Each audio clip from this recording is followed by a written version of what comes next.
right, ready for a ride? Look, Ma, no clutch.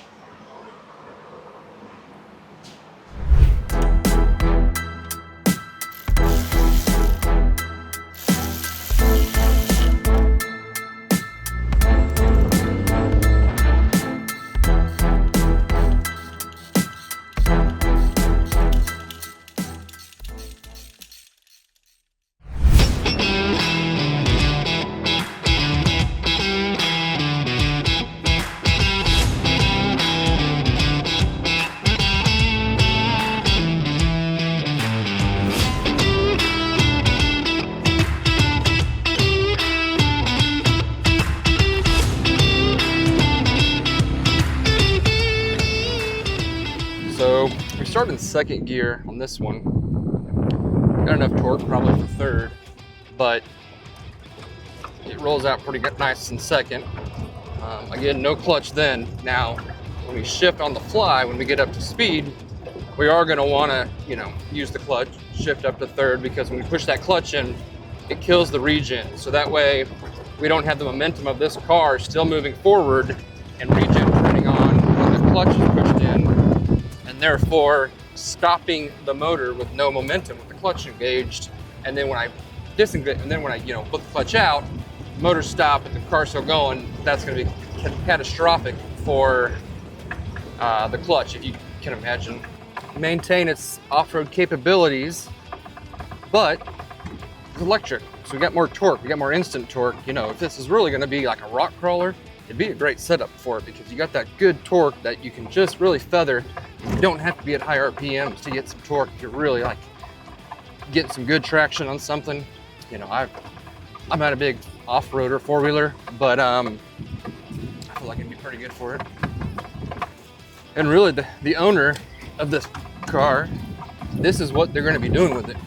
They've got a lot of acreage down in Missouri that he's just going to drive it around to kind of be a glorified golf cart that's off-roading, but it's a Jeep, so poke around his farm.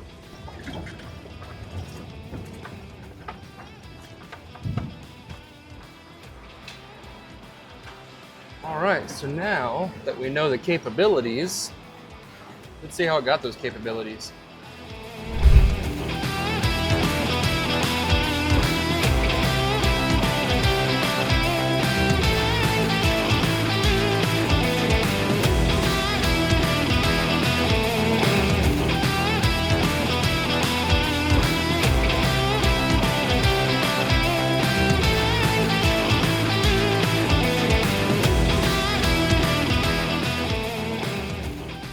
All right, so it looks a little bit different underneath the hood. This is not the motor. This is not a motor. This is not any kind of motor. This is actually the battery pack. So the first thing that you're gonna see when you pop this hood is gonna be the first thing we're gonna talk about. Inside here is 7 Tesla modules from a Model S. It's a max voltage of like 176, 177, 35 kilowatt hour pack, which is gonna produce about, with this motor and weight and everything, like 100 miles of range, give or take. It's keeping between 20 and 80 charge.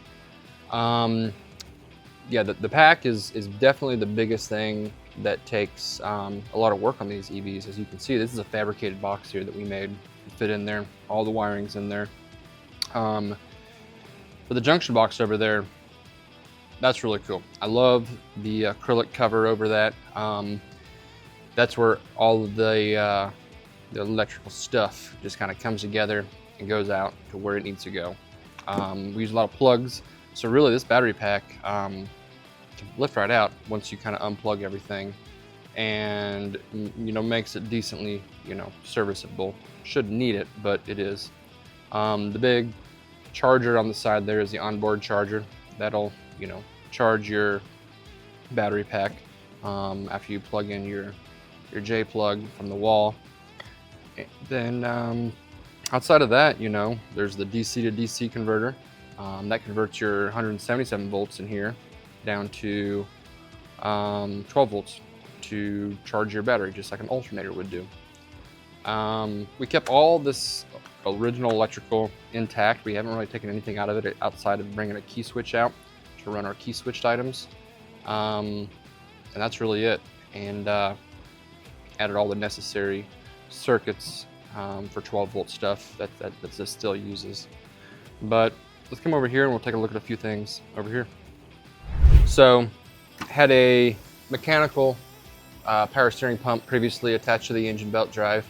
We don't have a belt drive anymore. So this is an electrical power steering pump out of a Volvo. I forget which model, I don't know Volvos that well, but it actually says Fomoco on it. So it's from a Volvo from Ford. I don't know what that means, but lots of companies out there do share parts like this. So interesting fact is a lot of guys use these in drag setups because it's one less thing pulling power from your motor on a normal, naturally aspirated engine. So little power sucker here that people use on regular ICE motors. Here's our throttle. This is just a throttle position sensor, like in any other, electrically controlled throttle. We set it, calibrate it. The remote fan down here, this does have a cooling system. We got rid of the radiator up front. We don't need as much cooling because we're not, blowing up cylinders hundreds and thousands of times, keeping that kind of temperature down. We're just keeping these batteries and this controller cool. We're keeping them down, mid to low hundreds, I think, something like that. And all it really does is just, it's constantly running, and if it does get a certain temperature, it will kick on the fan to kind of help suck out some of that heat. But high voltage, you don't have to know anything about electricity really to know that high voltage moving and being, used as energy is, it gets hot when it gets moving. So that's why the controller and the batteries do get warm, because as they're being used, they are, building up heat. So we got to keep that cool. Outside of that, it's a stock clutch. It's, stock brakes. We, integrated all the vacuum into a vacuum pump now because we don't have a motor providing the vacuum. So there's a vacuum pump over there. That's, getting what we need, getting everything done there that we need. So really outside of that, that's pretty much the setup. And you saw the motor down there. It's a Hyper 9. Really one of the easiest things to hook up because it literally just bolts to the factory transmission and transaxle, in this case, 4-wheel drive, to maintain all that functionality. And outside of that, it's a pretty big part, don't get me wrong, but it's one of the more easier pieces of an EV to kind of figure out when you're engineering all this stuff together. And it does use three-phase power. So some of these big shops, we don't have three-phase here, but some of the bigger shops, bigger machines run on three-phase. You're literally pushing around three-phase power remotely here on a four-wheel car. So kind of cool to think about it that way. But yeah, I really hope you don't judge the EV world. This is just hot rodding, no different than putting an LS in something or a Coyote in something. They used to put the old Chevy 350s in the old 30s and 40s Fords. I'm sure people were pissed off about it, but you did it. It's hot rodding. It's just a different style of hot rodding. We're not trying to EV the whole world. There's a place for them, and they're not perfect yet. Don't get me wrong, they are far from perfect. But this is going to be exactly what this customer ordered, and I think he's going to really enjoy poking around his acreage down there in southern Missouri. So thanks for watching another reveal video, and we'll catch you in the next one. Thank you. Like, share, and subscribe. Like, share, and subscribe. Boom, nailed it.